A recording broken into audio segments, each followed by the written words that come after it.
هغه ځای چې موږ ورباندې ګرځو، منډې وهو، خوبونه کوو او جنګونه کوو. همدا زموږ ځمکه ده.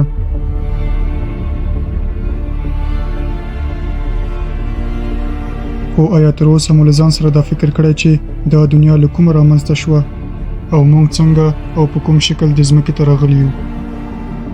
که لږ سر پورته کړئ او پاس وګورئ، دا ستوري، دا کهکشانونه، دا نه ختمېدونکې فضا، همدې هر څه له ځمکې څخه یوه کوچنۍ ذره جوړه کړې ده.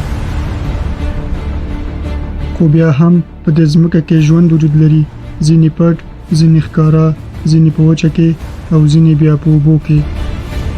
زموږ دنیا څومره لویه ده؟ دنیا مو څنګه د ژوند کولو لپاره مناسبه ده؟ موږ دنیا ته چا راولېږلو او موږ دې دنیا ته د څه لپاره راغلي یو؟ کله چې زه کوچنی وم، دا جهان راته ډېر لوی ښکارېده. دا غرونه، دا سیندونه، دا هر څه ډېر لوی لوی وو. زه پکې ورک وم. دا خو مې لا بیخي نه منله چې په ټول جهان کې داسې شپه نه وي. دلته شپه ده، خو د نړۍ په هغه بله خوا کې ورځ ده. انسانان هم په همدې فکر ول چې دنیا ډېره لویه ده. که څه هم دا حقیقت دی چې دنیا ډېره لویه ده، خو دا حقیقت هغه وخت دروغ غوندې ثابت شو کله چې انسانان د لومړي ځل لپاره فضا ته وختل او تر سپوږمۍ ورسېدل. ځمکه له پورته څخه یوازې یو شین ټکی ښکاري چې موږ ټول په همدغه ټکي کې ژوند کوو. کله چې انسان د لومړي ځل لپاره سپوږمۍ ته لاړ، نو له هماغه لرې ځای څخه یې ځمکه ولیدله.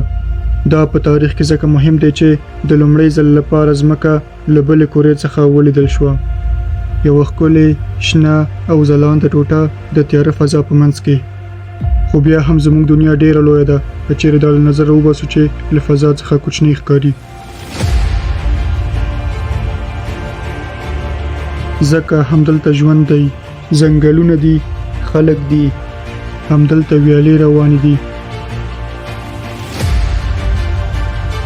که څه هم له فضا کوچنۍ ښکاري، خو په داخل کې بې پایانه دنیا ده او یوازینۍ د ژوند کولو سیاره.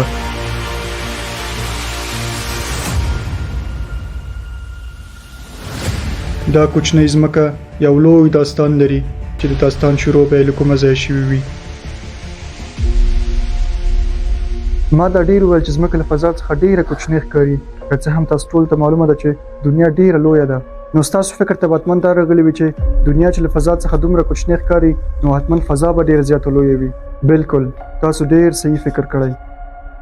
فضا ډېره لویه ده، له هغه څخه هم ډېره لویه ده چې ستاسو په ذهن کې ګرځي. یو داسې ځای دی چې نه سر لري او نه انتها.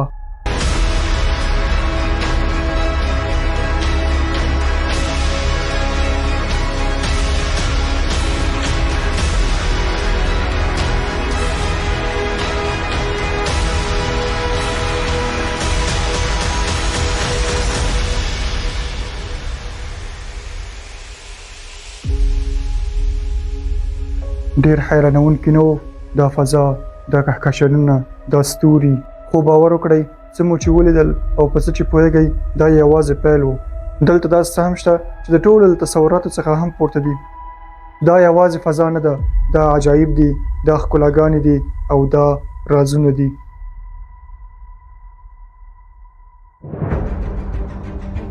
کله چې انسان پرمختګ وکړ، نو د فضا لویوالی ولید. فضا از کهکشان‌های بیشمار ساخته شده است. ما هر چقدر فکر نماییم نمیتوانیم به درک اصلی تعداد کهکشان‌ها که در آسمان است دست بیابیم. آنها واقعا زیاد است که ما حتی تصور کرده نمیتوانیم. کله چې په شپه کې پاس اسمان ته ګورئ، نو په شمېره وړه وړه ستوري ګورئ. ځکه دا هر ستوری د ځمکې په اندازه دی او یا له ځمکې څخه هم ډېر لوی دی.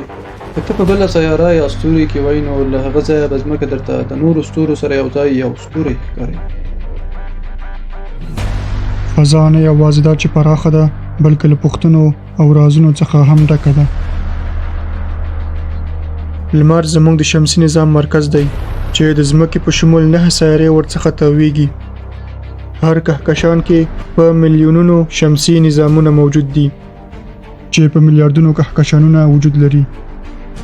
هر کهکشان خانه میلیاردها ستاره است. بعضی هایشان چندین برابر از زمین کرده بزرگتر است. اگرچه زندگی تنها در زمین است، اما نشانه های زندگی در بعضی سیاره های دیگر نیز دیده شده است. بعضی سیاره ها بسیار سرد و بعضی دیگرشان بسیار گرم است که حتی نمیتوانیم آن را تصور کنیم.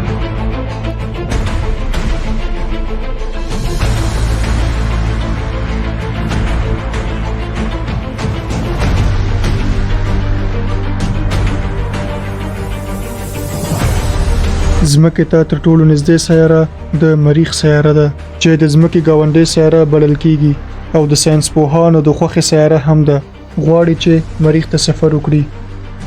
ډیر وخت نه کیږي چې موږ د فضا لویوالی ولید او درک مو کړ، خو چې هر څومره ډیر د فضا او کائناتو باره کې تحقیق کوو نو هغومره ډیر نور د فضا لویوالي ته متوجه کیږو. خو د دې درک کول ډیر سخت دي هغه څه باندې چې موږ د فضا په اړه پوهیږو. دا شاید په فضا او کائناتو کې د 1% په اندازه هم نه وي.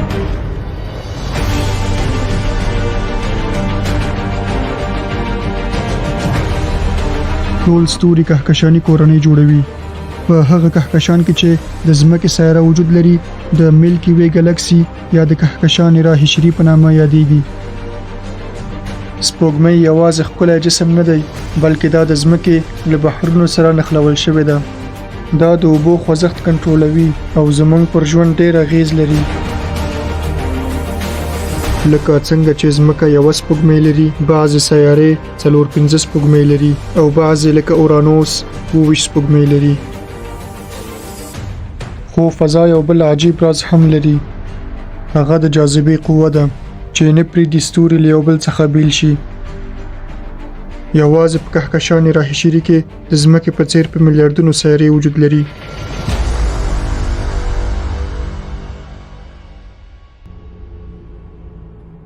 همدا فضا وه چې زموږ د ځمکې لویه سیاره پکې د یوې ذرې په اندازه هم نه وه. خو هغه اصلي پوښتنه لا پاتې هغه دا چې انسانان د لومړي ځل لپاره څنګه ځمکې ته راغلل. د همدې لپاره باید لږ شاته سفر وکړو د انسان د پیدایښت پیل ته، یعنې آدم علیه السلام ته. آدم علیه السلام او بیبي حوا په جنت کې ول. یوازې د یوې ونې د میوو له خوراک څخه منع شوي وو، خو شیطان وغولول او ورته وویل چې که تاسو دا میوه وخورئ نو په جنت کې به د همیش لپاره پاتې شئ. هماغه او آدم علیه السلام او بیبي حوا د دې ممنوعه ونې میوه وخوړه او شیطان کامیاب شو.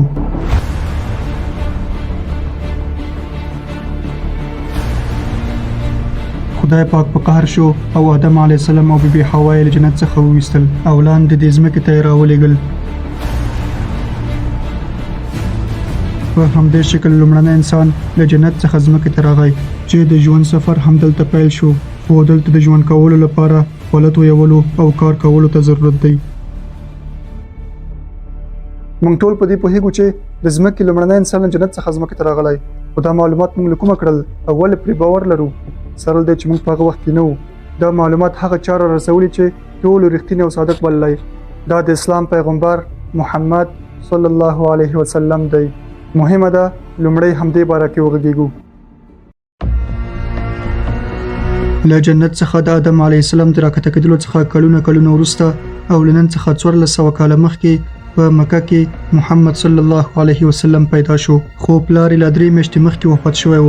په همدې خاطر سرپرستی یې د ده نیکه عبدالمطلب ته ور په غاړه وه چې عبدالمطلب د حاجیانو د خدمت او د کعبې د حفاظت مسؤل و. کعبه چې د عبادت پخوانی او لومړنی کور دی په سر کې د آدم علیه السلام لخوا جوړه شوې ده. کعبه د تاریخ مختلف پړاوونه تیر کړي دي. د نوح علیه السلام د طوفان په وخت کې کعبه د موقت وخت لپاره د اوبو لاندې شوې وه چې بیا کلونه وروسته د خدای په امر سره کعبه د حضرت ابراهیم علیه السلام لخوا بیا جوړه شوه چې زوی یې اسماعیل علیه السلام هم ورسره ملګری و.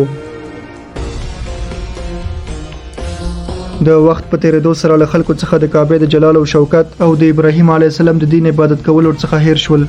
ټول خلک مشرکین او بت پرستان شوي ول. د مکې په هر ځای کې د تیږو او خاورو بوتان درول شوي ول چې خلکو به عبادت کوو. ان د هغه وخت ځینې مشهور بوتان د کعبې منځ ته وړل شوي ول او هلته به خلکو عبادت کوو. که څه هم کعبه څو وارې لږه یا ډیره خرابه شوې ده نو بیرته په هماغه شکل رغول شوې ده.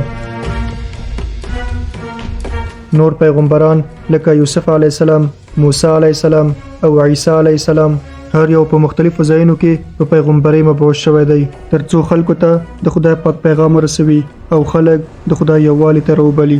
خو له زیاتره پیغمبرانو سره دښمني شوې ده لکه عیسی علیه السلام. د عیسی علیه السلام خبرو او درسونو د هغه وخت مذهبي مشران او د روم حکومت په قهر کړی او د هغه د نیولو امر کړی و. وینې یو بندیخانې ته واچوي. د عیسی علیه السلام یو ملګری د هغه ځای عسکرو ته وخود. عیسی علیه السلام د هغه وخت د حکومت یعنی روم لخوا ونیول شو. عیسی علیه السلام محکمې ته راوستل شو او فیصله وشو چې په صلیب کې اعدام کړي. خو دلته خدای داسې پیښه رامنځته کړې چې تر اوسه د خلکو ترمنځ پکې اختلافات دي. این پلان خداوند متعال بود. وقتی که حکومت روم عیسی علیه السلام و جایی را که عیسی علیه السلام در آن بود محاصره کرده بود، اینجا خداوند متعال یک معجزه بسیار کلان انجام داد. معجزه این طور بود که چهره عیسی علیه السلام به یک شخص دیگر منتقل شد. این شخص توسط حکومت روم گرفتار شد و عیسی اصلی توسط خداوند به آسمان‌ها بالا برده شد. کدام کاری که خلاف قوانین فیزیک است، اما این کار انجام شده است. عیسی اصلی با صلیب اعدام نشده است بلکه در آسمان ها است. هغه شخص چې د عیسی علیه السلام ځای عسکرو ته ښودلی و څیره د عیسی علیه السلام په شان شوې وه چې همدا په صلیب کې اعدام شو. عیسی علیه السلام په اسمانونو کې دی او د خدای په امر سره به یو مشخص وخت کې بیرته ځمکې ته راشي.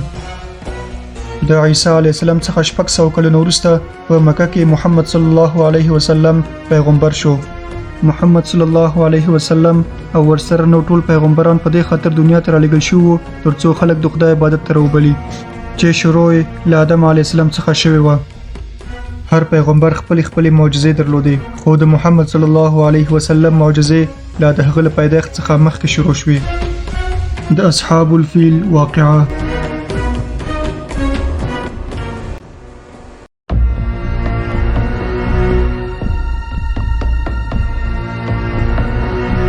که څه هم د کعبې په شاوخوا کې بوتان ډیر شي وو خو بیا هم ټولو خلکو ورته په ډیره مقدسه سترګه کتل او هر کال به له هرې خوا ډیر خلک کعبې ته د حج لپاره راتلل. کعبه په هر ځای کې مشهوره وه او خلکو به احترام کوو. له کعبې څخه لږ وړاندې په یمن کې ابرهة الاشرم پادشاه و. د غوښتل چې خلک دې د کعبې پر ځای یمن ته راشي. نو په یمن کې د سرو زرو یوه لویه عبادت خانه جوړه کړه.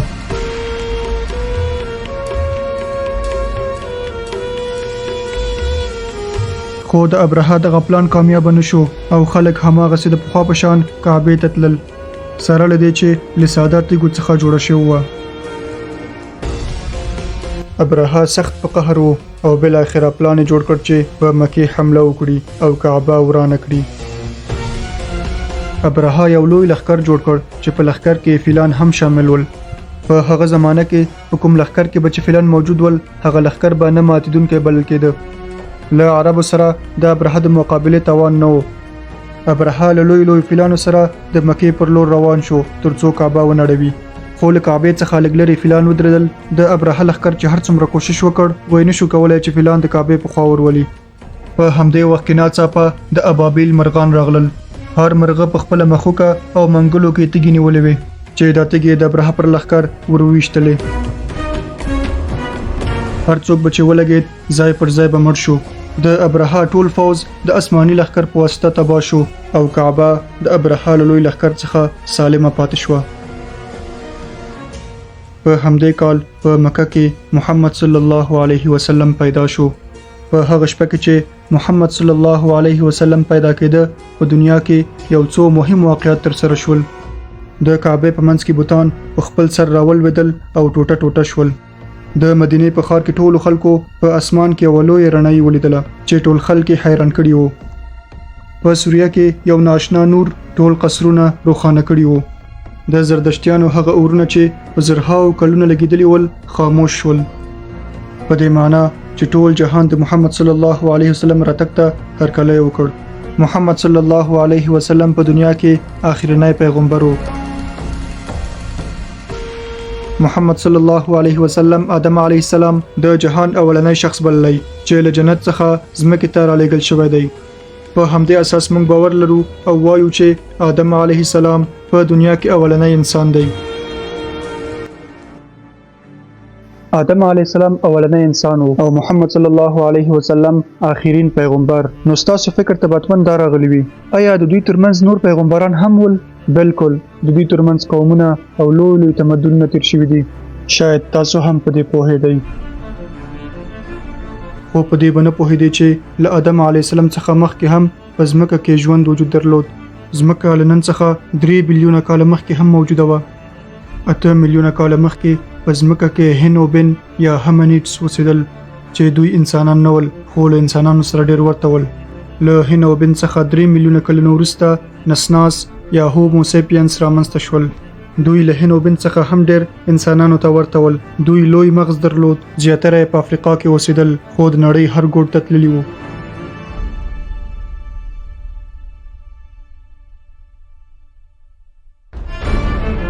اولنی تمدن له آدم علیه السلام څخه وروسته په بین النهرین کې رامنځته شو چې دا له نن څخه 8000 کاله مخکې و. د دې تمدن اوسیدونکو دهقاني کوله، مهم محصولات غنم او وربشې وې. دوی د جهان لومړني دهقانان بلل کیږي او دوی لومړني خلک ول چې کورونه به جوړول. له نن څخه 15000 کاله مخکې مصریانو هم یو ډیر لوی تمدن رامنځته کړی و. دوی به لوی لوی اهرامونه جوړول، د فرعون جسد به مومیایي کړ او بیا به په حرم کې کېښوده.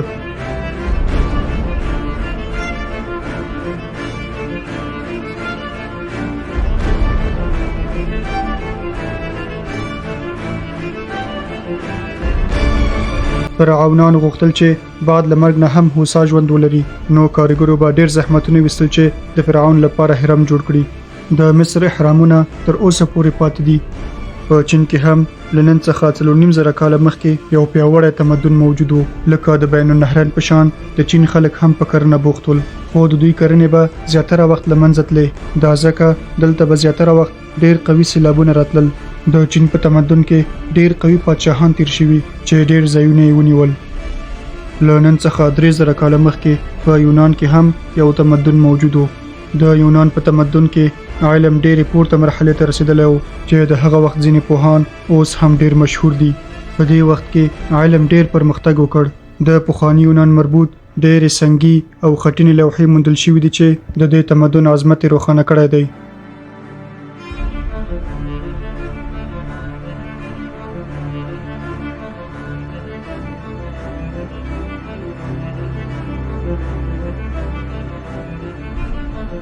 د تمدنونو او امپراتوریو ترمنځ د تاریخ په اوږدو کې ډېر جنګونه هم ترسره شوي دي. هر تمدن او امپراتوري به غوښتل چې ډېرې سیمې تر لاس لاندې وي. په همدې موخه به لوی لوی لښکرونه آماده کول او د لښکرو ترمنځ به جنګ په ورځو ادامه درلوده.